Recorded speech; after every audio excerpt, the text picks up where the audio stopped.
Hey y'all, we're gonna jump right into our July book challenge, which was one book a day. And starting with day 17, okay, I read 3 books.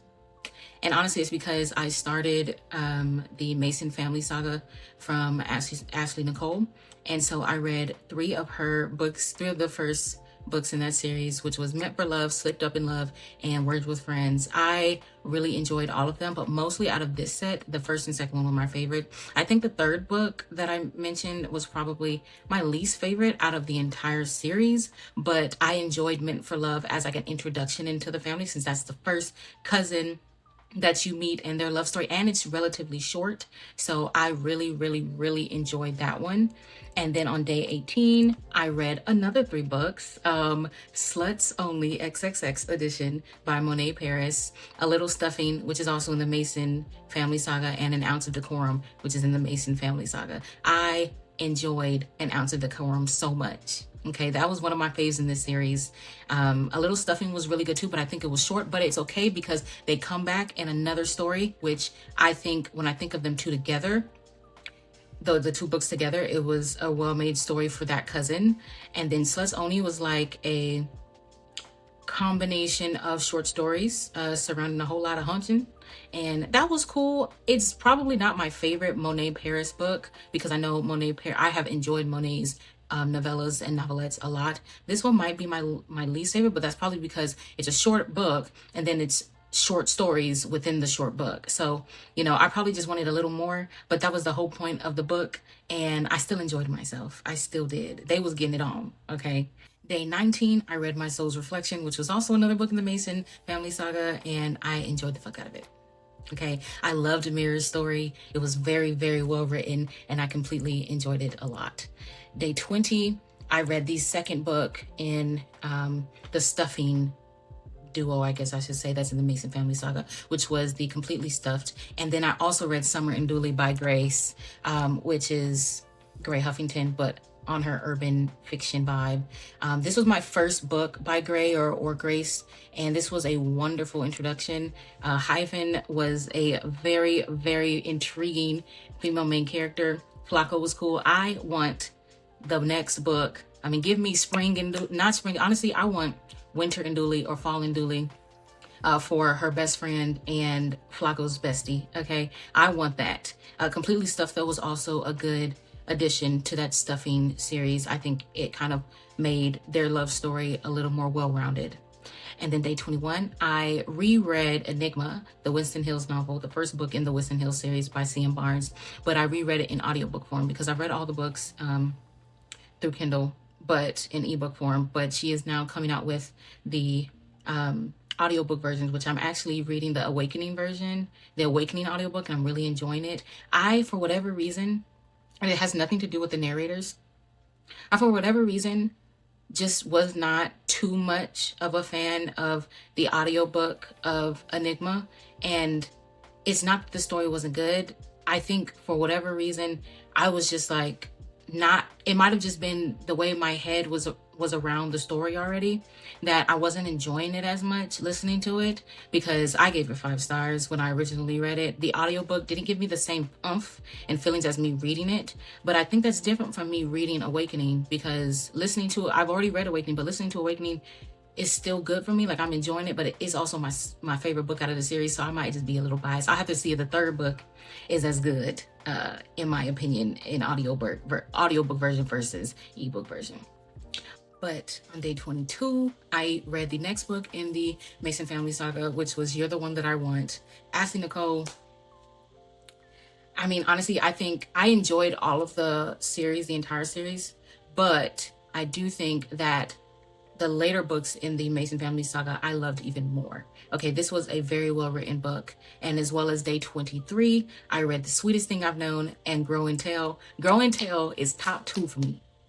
This was one of my favorites in the series. All I know is that Grow and Tell had me laughing. This was a hilarious book. It also was fun. The trope in the end, I was still like, huh? But it's okay. The Sweetest Thing I've Known was it was sweet, but it was a wonderful love story as well. I really enjoyed that. I think Ashley really did a wonderful job explaining these cousins.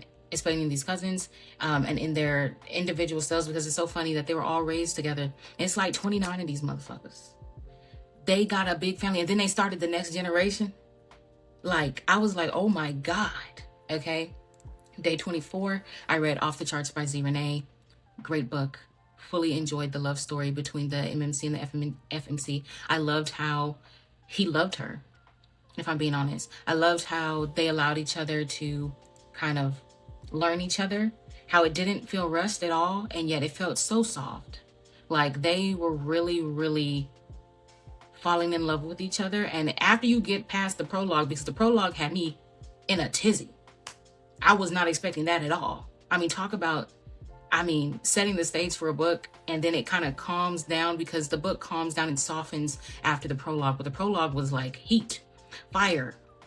Somebody put this fire out with an extinguisher right now. Okay, it was crazy, but it gets you hooked, and so I can appreciate that. I've been wanting to read more of Z. Renee's books anyway. This was my first by her. Finally, I've had this book on my list for forever. Y'all know this was on my July TBR, and I'm glad I finished it. It was definitely worth the read, so I can't wait to read more by her. On day 25, I read 3 books again. I read Wrong Door, Sunrise on the Reaping, and One for Me. And One for Me was the final book of the Mason family saga by Ashley Nicole, and I was so happy for Taylor. And also the traumatic experience that she kind of had to work her way through. I really enjoyed the way Ashley wrote that. I knew in the beginning in my spirit that there was something there.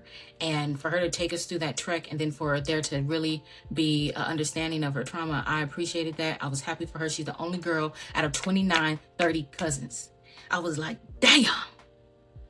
I felt everything that she felt as a female cousin, with not 29 cousins that are males, but still a lot of cousins that are males. Most of my cousins are males, and it's just like, yeah. I was just like, oh my goodness, that is something. Sunrise on the Reaping by Suzanne Collins, which is the story of Haymitch.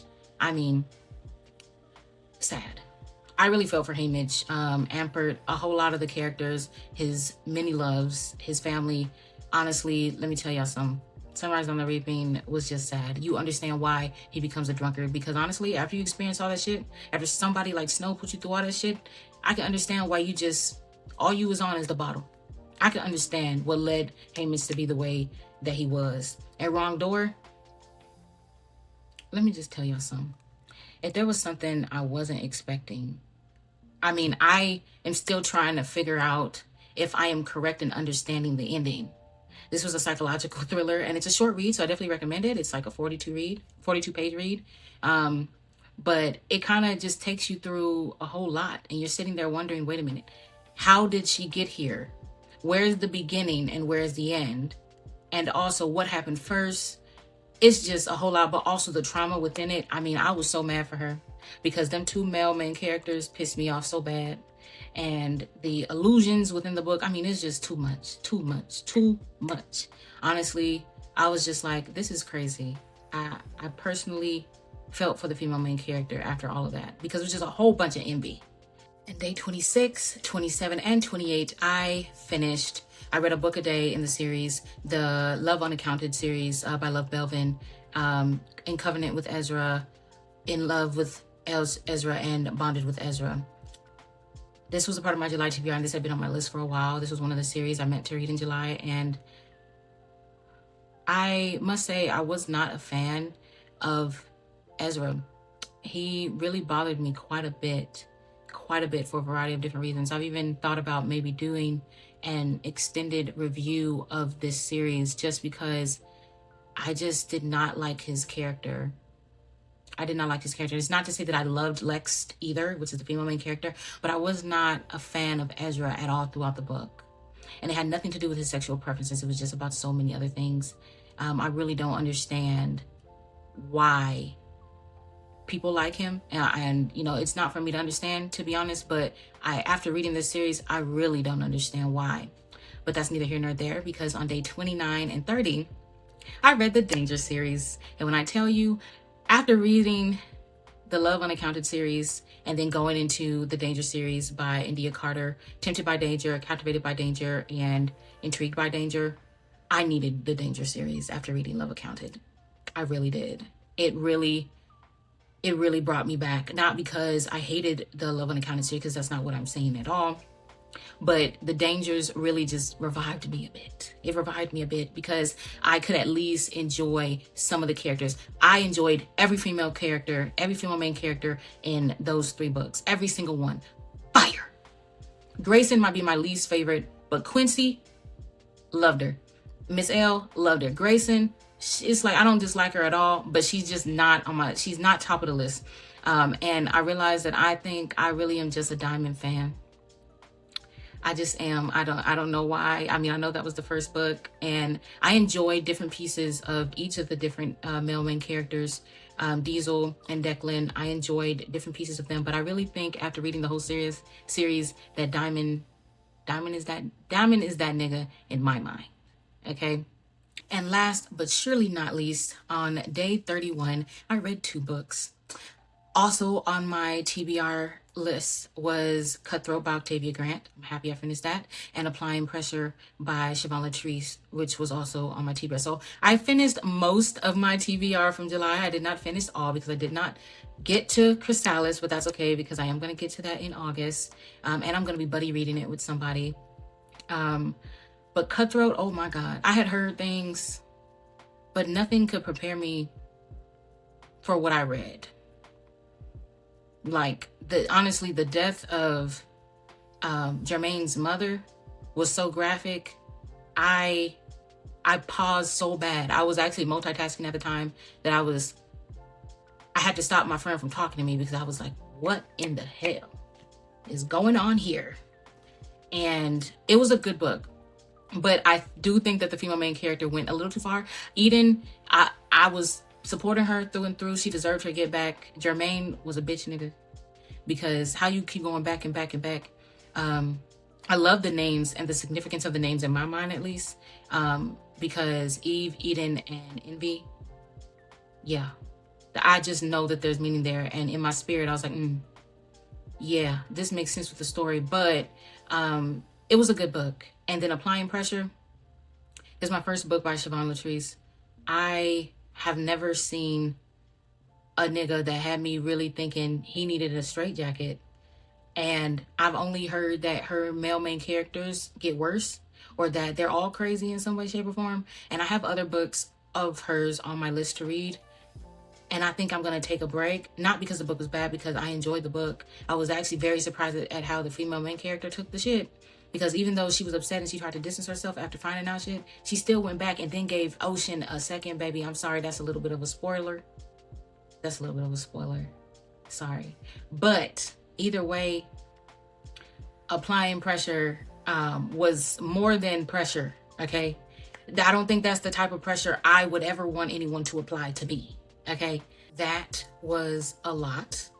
And for Ocean to be a 24-year-old nigga from Compton, which is my city, had me boiling, okay? I was sitting here like, this nigga is crazy. I was like, he's 24. When people were talking about this man, I was thinking this is a 30-something-year-old man. A lot of these books are in middle age ranges, which is completely fine. I love it. But I was like, 24? This is a young nigga. This young nigga is doing all this crazy shit. Oh my God. It really took me through there because I was sitting here thinking this man is causing chaos. And while I understood some of the reasons why he did some of the things, I still was like, this nigga he needs a straitjacket in a white room.